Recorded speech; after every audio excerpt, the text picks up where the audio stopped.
Cuba hoy seguramente que estuviera entre los países más competitivos en Latinoamérica principalmente, según la historia y según los cuentos de mi abuela y según los cuentos de muchas personas que vivieron de esa época de la República donde había democracia antes del 52, antes de que se diera el golpe de Estado de Batista, que fue lo que rompió el camino que nos llevaba al progreso y a la libertad plena, ¿no? O sea, Batista nos hundió, y les voy a decir por qué nos hundió Batista, porque le dio paso a un Fidel Castro.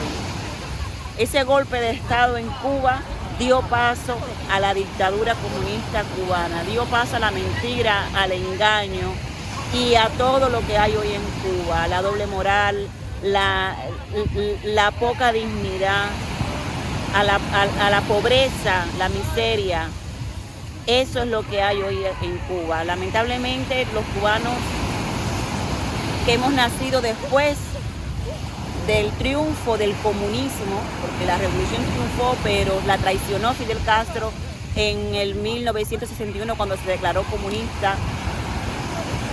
No conocimos esa Cuba próspera, no conocimos esa Cuba donde había respeto, donde había honestidad entre los cubanos. Todo eso se perdió con la dictadura comunista cubana y es lamentable que no hayamos podido seguir ese hilo de progreso y de bienestar que tenía nuestra nación antes de que sucediera la catástrofe de que entrara el comunismo en Cuba.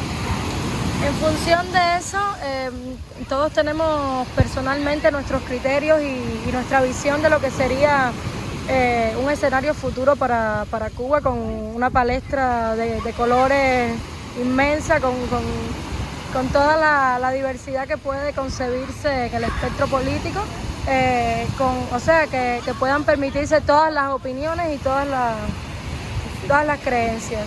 Yo veo una Cuba llena de partidos políticos diferentes. ¿Sabes por qué? Porque el cubano o no llega o se pasa. Entonces, como ya va a ser una Cuba, yo creo que con demasiada libertad. Porque ya cuando entremos a la democracia, cuando tú te veas con la libertad de poder exigir sin temor a ir a prisión, yo veo a Cuba todos los días con una manifestación diferente. Y tú en particular, Iliana, tú nos has dado algunas lecciones de una lucha específica a tu manera. Yo diría que has roto determinados esquemas gastados también desde el lado de la oposición, sí. Porque a veces necesitamos oponernos, necesitamos expresarnos, pero también nos desgastamos. Tú le diste como un frescor, viniste a refrescar un poco lo que era la lucha política, el activismo en Cuba. ¿Qué me puedes comentar sobre eso? Pues mira, si lo ven así desde fuera, si lo ven así, pues me alegra muchísimo haberle dado un frescor diferente, porque yo lo único que hice fue, porque al vivir en la democracia, al saber lo que es la libertad, mi modo de lucha fue totalmente diferente, porque fue una especie de burla a la situación que se está viviendo en Cuba, ¿no? Una burla a esa represión, una burla a esa intimidación y esas amenazas que usan los represores de la seguridad del Estado, que no son los compañeros que nos atienden, no, a mí me atiende el médico, son los delincuentes que nos reprimen. Y sí, como era tan ridículo, o como es tan ridículo, porque yo estoy hablando en pasado porque es que yo pienso que ya mi Cuba, nada, le falta, porque a lo mejor cuando esta entrevista salga al aire, ya Cuba es libre. Pero bueno, vamos a hablar siempre en pasado, en lo que fue, para que se nos dé. Aunque mañana tenga que volver a Cuba y me encuentre los mismos represores, pero eso va a llegar un momento en que va a ser pasado. Y cuando yo veo la ridiculez de estas personas, que para mantener a un grupito de delincuentes en el poder, y para ellos tener un plato de comida más que el vecino, o quizás las mismas carencias, pero yo creo que son personas que no son muy inteligentes, que no se dan cuenta de la situación, o el adoctrinamiento les supuró mucho el cerebro. O sea, era de risa, era un circo aquello. Por otro lado, ustedes, cuando viven determinados acontecimientos, lo veníamos conversando, se crea un espíritu particular, un tipo de relación muy peculiar, ¿no? Y muy propia de lo que se ha vivido. Te pasó, me comentabas, con la cuestión del maratón, pero también con el acuartelamiento en San Isidro. Sí. Ya definitivamente tienen que haber salido todos de ahí con una perspectiva diferente a partir de lo que vivieron y que los hermanó de alguna forma. ¿Es así? Sí, así es. Ahí en el acuartelamiento estábamos todo tipo de cubanismo, todo tipo de cubanía. Ahí estaba el intelectual, el marginal, el cristiano. Hubo una diversidad de la cubanía, que yo creo que ahí se vio todo el mundo reflejado, y yo creo que eso fue el éxito de la atención de los cubanos, de la isla principalmente, porque yo recuerdo que yo cuando salí de ese acuartelamiento, las personas me paraban en la calle a darme las gracias por lo que hicimos, a decirnos que nos apoyaban. Esas cosas no sucedían antes. Antes la oposición en Cuba y la lucha por la libertad de Cuba era nula.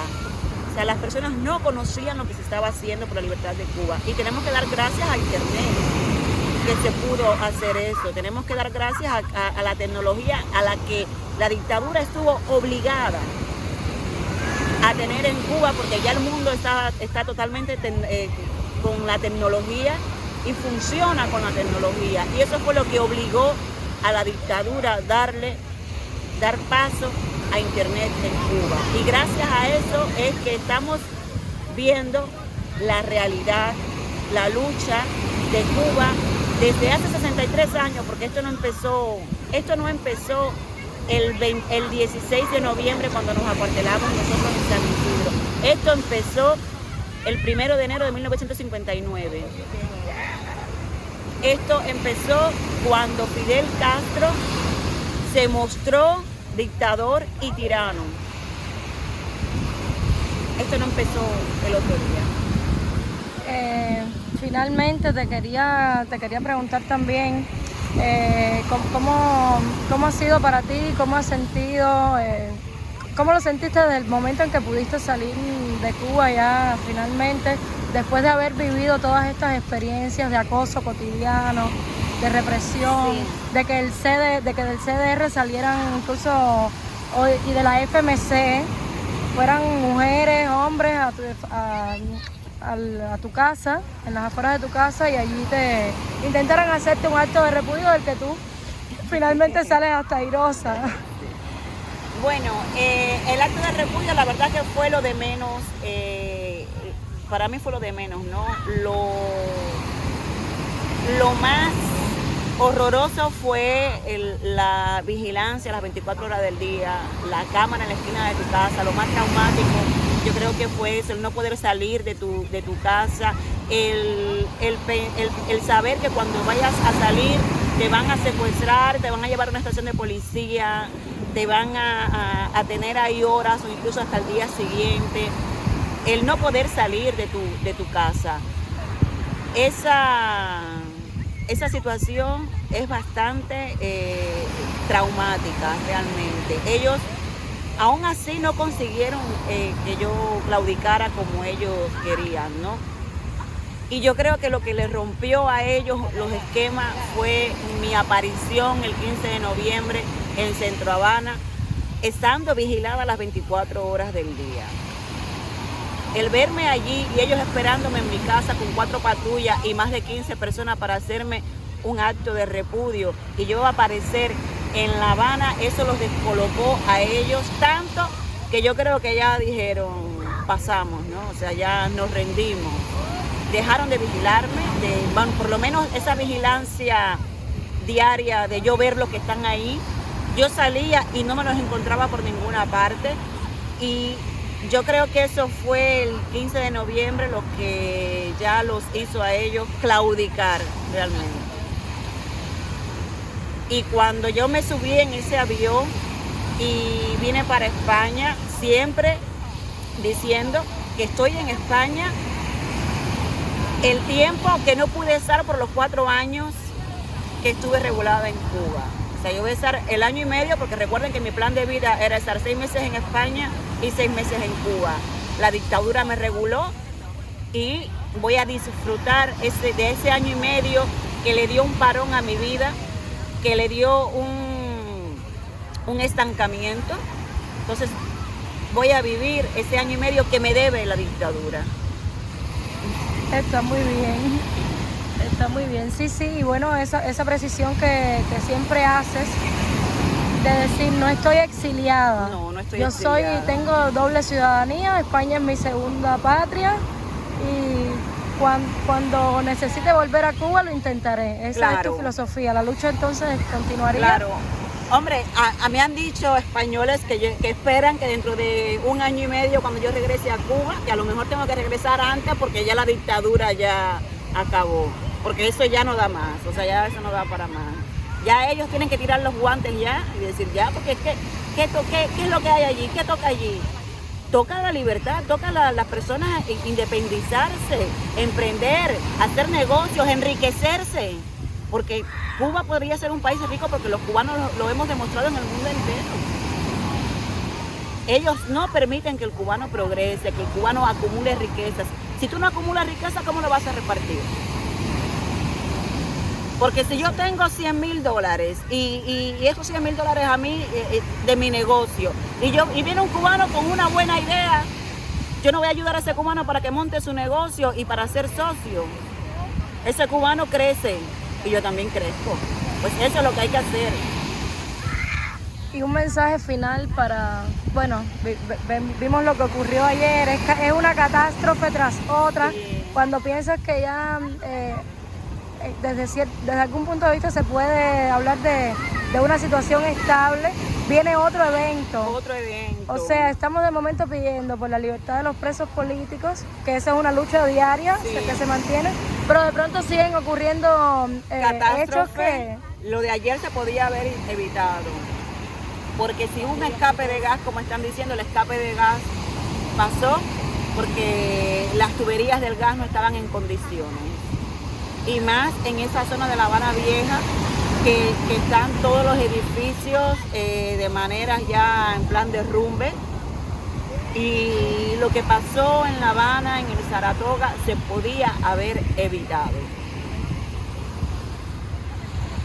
Pero Muchas gracias. Si quieres decir algo más, no, ya. no es el caso.